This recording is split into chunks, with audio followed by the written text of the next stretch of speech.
Hello everyone, this is Sabarish Kumar. Today we are going to deal with the topic recombinant DNA technology.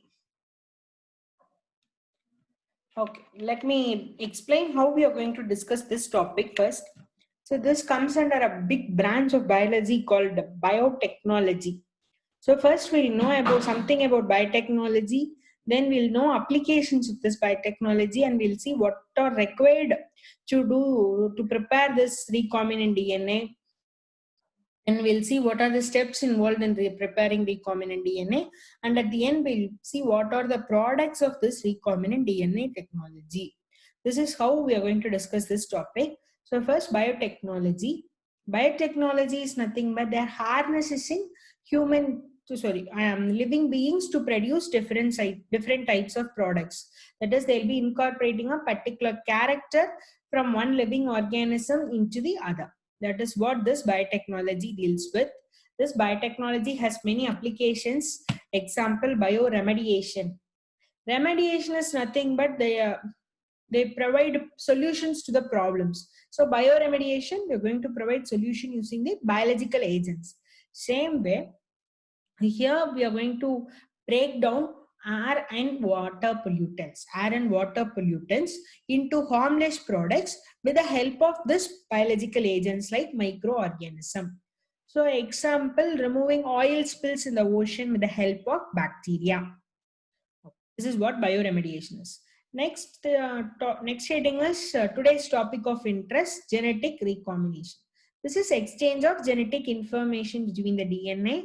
This occurs within the same species, and by artificial means, when gene of one species will be transferred to another living organism, it is called recombinant DNA technology. In common parlance, we call this recombinant DNA technology as genetic engineering. Okay. What are the application of this recombinant technology? Mainly quantitative preparation of biomolecules. For example, to prepare 1 unit of growth hormone, we have to take pituitary from thousands of cadavers. But inserting a gene into a single microorganism, they itself produce an enormous amount of growth hormone. So that is how it helps in the quantitative preparation of biomolecules. The next one is risk of contamination is eliminated. That is how some vaccines are not found in earlier days. Nowadays, with the help of this recombinant technology, the vaccines for even contagious diseases like hepatitis B is being available in the market. So hepatitis B vaccine is a recombinant vaccine that eliminates the risk of contamination. So next one, specific probes are used for diagnosis of various diseases. In particular, they'll be used to find the mutations of gene and to find out pedigree analysis and to compare viral and bacterial DNA samples. They also play a major role in gene therapy. This is what the introduction of this topic. Now getting into the topic, we have to know about the requirements needed to do this procedure. So one will be the restriction enzymes, other will be the vectors. So first we'll see what are restriction enzymes. They are the restriction endonucleases. These enzymes are used to cut the fragment of DNA. What we are going to do in this technology? We are going to cut the DNA from one organ, cut and take DNA from one organism and insert into the other. That is what we are going to do. So we need a scissor to cut it. So the molecular scissor used to cut the fragment of DNA is restriction endonucleases. So the molecular scissors, these enzymes will be named after their species and the strain of bacteria and also their order of discovery. So for example, EcoR1, they are named first under the species. Escherichia coli is the name of that organism from which this enzyme is derived. Then RS restriction enzyme, and one will be the order of discovery. First enzyme discovered from this Escherichia coli. That is what EcoR1 denotes with. Then these restriction enzymes are isolated from bacteria. Okay. Going this into somewhat detail, this restriction enzymes, all restriction enzymes cannot cut the DNA at every site. Particular restriction enzyme will recognize only the particular type of nucleotidal sequence of the DNA. So that sites are called restriction sites or recognition sites. Each enzyme will recognize have a particular restriction site or recognition site where they cut the DNA. That type of sequences will be palindrome in arrangement. Palindrome is nothing but to invert backward or to repeat backward. That is, if we read a name from beginning to end or from end to beginning, it should be the same. For example, Madam or Malayalam. These are the examples. So, Madam denotes M-A-D-A-M. And we read it from back, M-A-D-A-M. That is for the palindrome arrangement test.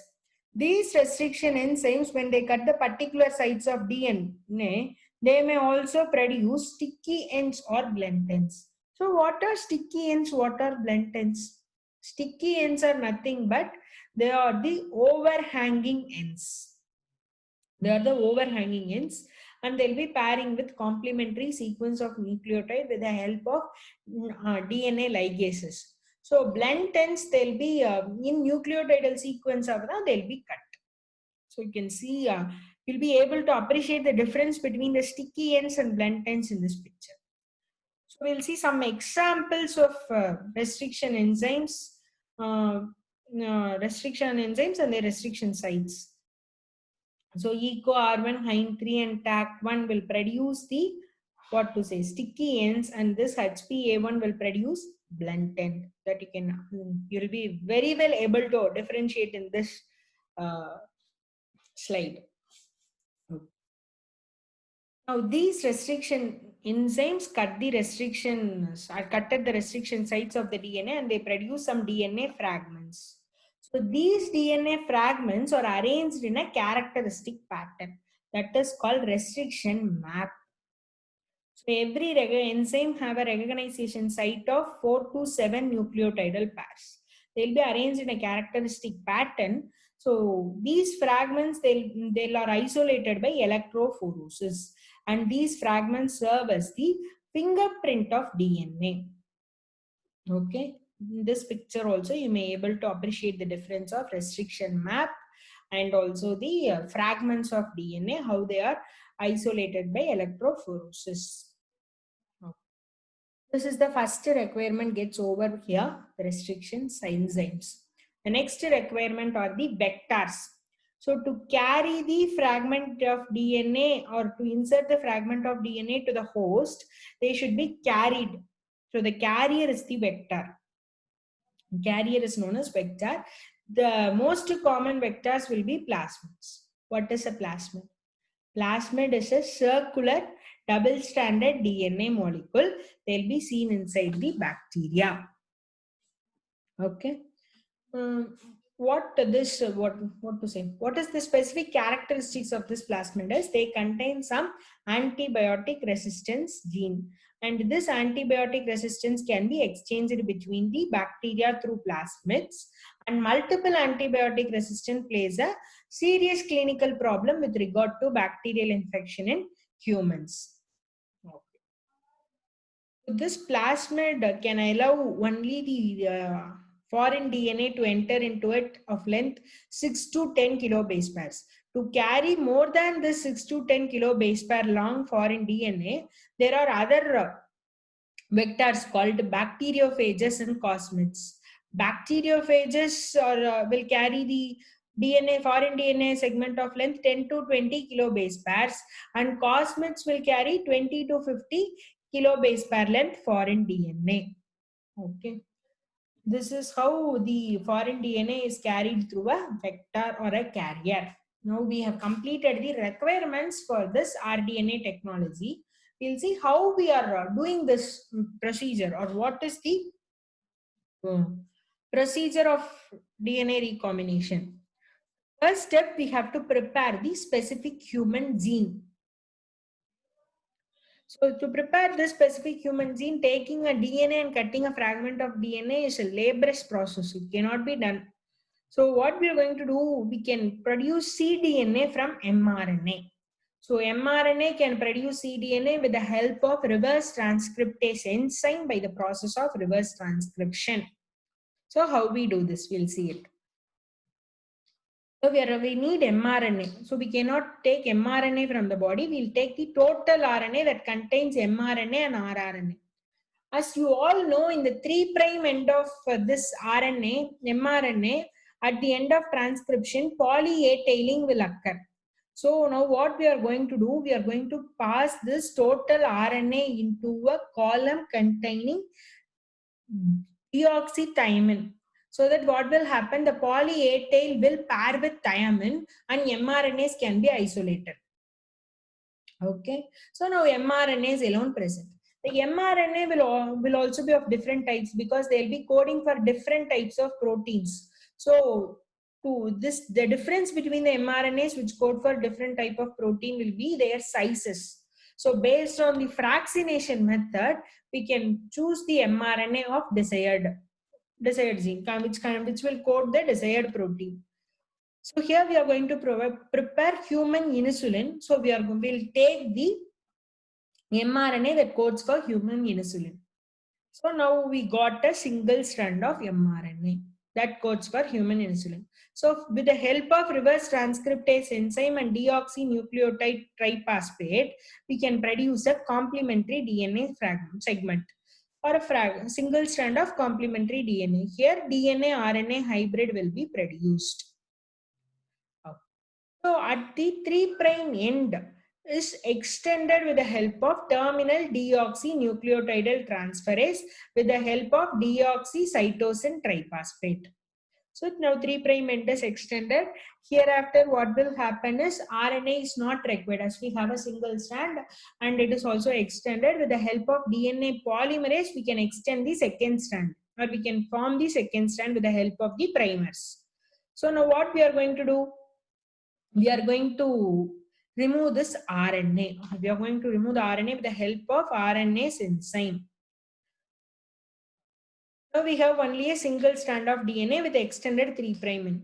Here there is some oligo DG. It acts as a primer for DNA polymerase 1.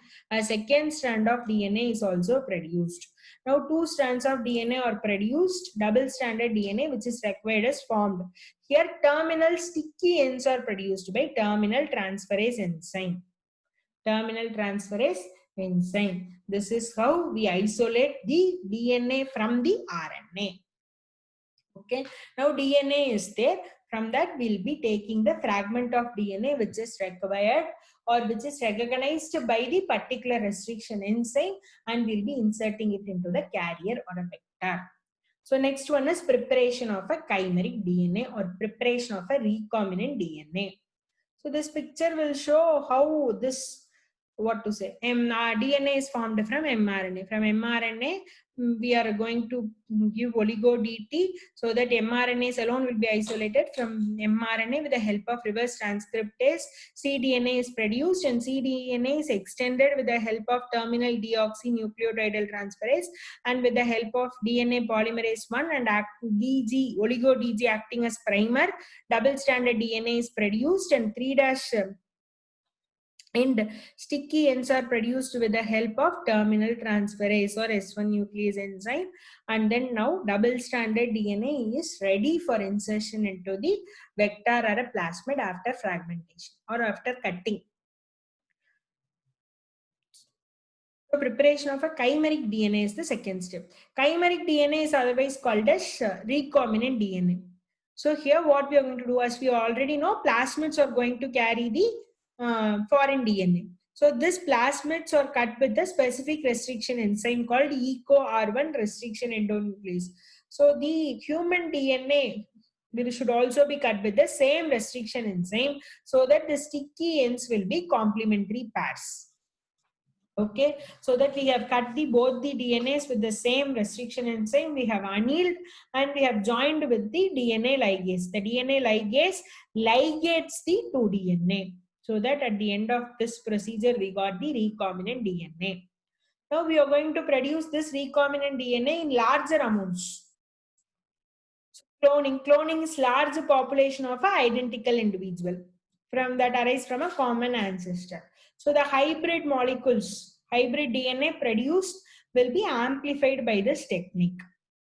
So the what to say, the collection of this recombinant clones is called a gene library. So now we have cloned it. Now we have to insert this recombinant DNA into the host.